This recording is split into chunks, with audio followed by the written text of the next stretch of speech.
Isa pong sinasabing posibleng gamot sa gout mula sa herbal plant na pansit-pansitan ang binuo ng mga Pinoy researcher.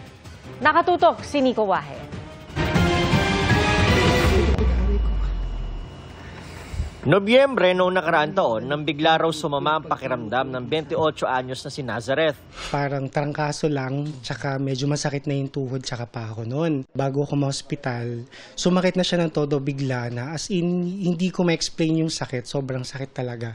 Nang tignan ng rheumatologist, napag-alaman na mayroon na pala siyang gout.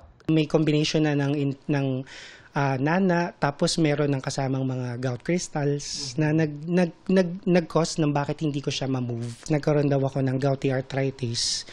Yun, dahil din sa lifestyle, dahil din sa mga kinakain, and syempre, bilang work from home, so talagang minsan nakastuck lang ako sa bahay, talagang walang exercise. Ayon sa Philippine Rheumatology Association, nasa 1.6 milyong Pilipino ang pinahihirapan ng gout. Si Nazareth, 3 buwan daw sumailalim sa therapy para makalakad ulit ng maayos.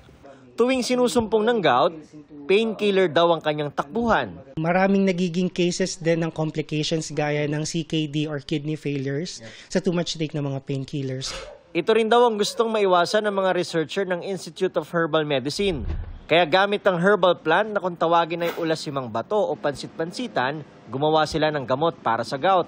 Yung pharmacologic activity niya, nakaka-inhibit ng xanthine oxidase, no? This is the same mechanism of action of your allopurinol, no? Para yung ating uric acid ma-breakdown, no? At hindi na siya mag-accumulate sa ating body.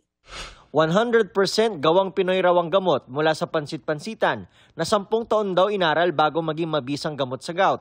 Sa clinical trial ng Institute of Herbal Medicine, 78% ng uric acid level ang ibinaba ng uminom nito matapos ang 49 days. What is good about the ulasimang baton? No? Nakitaan din siya ng analgesic effect at saka anti-inflammatory. No? Sa ngayon, hinihintay na lang daw nilang maaprobahan ang Certificate of Product Registration ng gamot ng Food and Drug Administration. Para sa GMA Integrated News, Nico Wahe, nakatutok, 24 oras.